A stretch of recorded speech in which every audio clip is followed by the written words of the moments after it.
আসসালামু আলাইকুম ওয়া রাহমাতুল্লাহ। কেমন আছো সবাই? আশা করছি আল্লাহর অশেষ রহমতে সবাই ভালো আছো। আলহামদুলিল্লাহ আমিও ভালো আছি।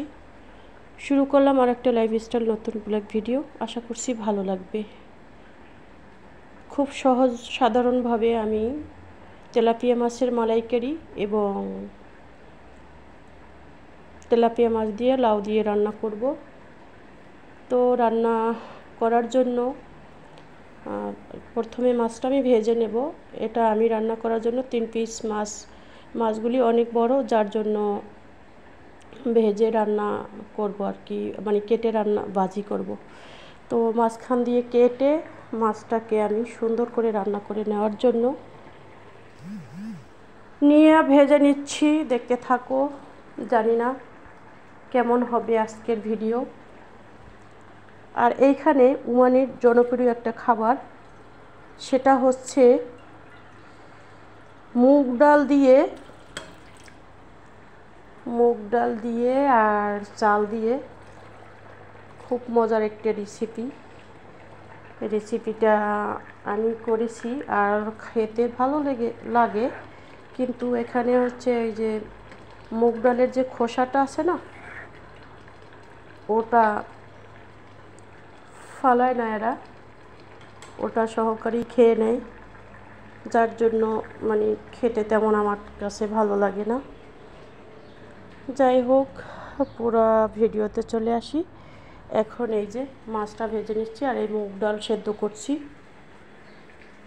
মাছটা পুরোটা মাছ ভেজে তারপরে তেলাপিয়া মাছের মালাইকারি আমি রান্না করব। দেখতে থাকো কেমন হয় আমার ভিডিও। আমি কি বলবো, যদি কেউ এখনও ভিডিও জুড়ে আছো অসংখ্য ধন্যবাদ। আর প্লিজ একটা লাইক দিয়ে ভিডিওটা কন্টিনিউ করলে ভালো হয়, কারণ হয়তো পরে মনে নাও থাকতে পারে, তাই না? যাই হোক, ভিডিওটা লাইক দিয়ে দেখো সবাই। আমিও চেষ্টা করি লাইক দেওয়ার জন্য, কিন্তু লাইক তো দেই, কিন্তু আমিও জানি সবাই লাইক দেয়, কিন্তু এটা ইউটিউবের সমস্যা নাকি আমাদের সমস্যা এটা সঠিক জানি না।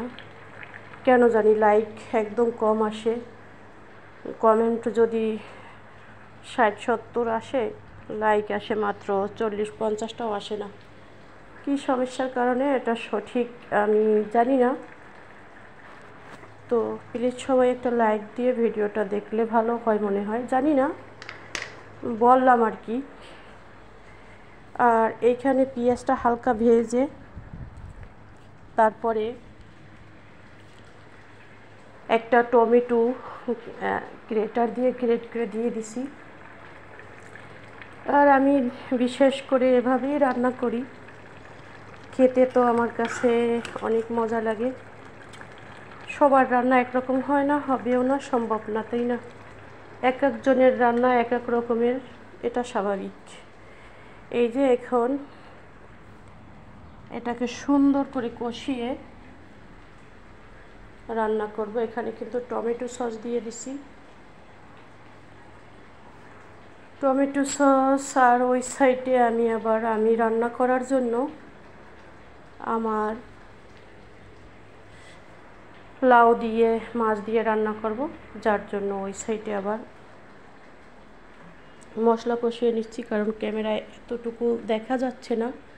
আর না দেখা গেলেও সমস্যা নেই, যতটুকু পেরেছি চেষ্টা করেছি।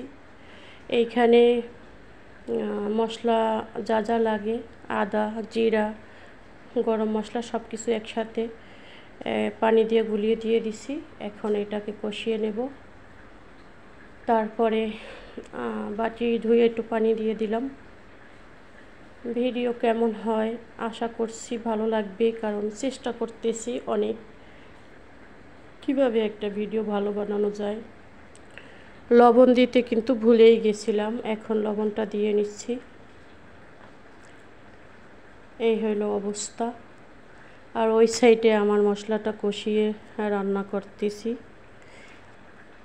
আর এই যে সেই জনপ্রিয় মুগ ডালের আর চালের, বাংলাদেশে বলে খিচুড়ি কিংবা যাও বলে কেউ।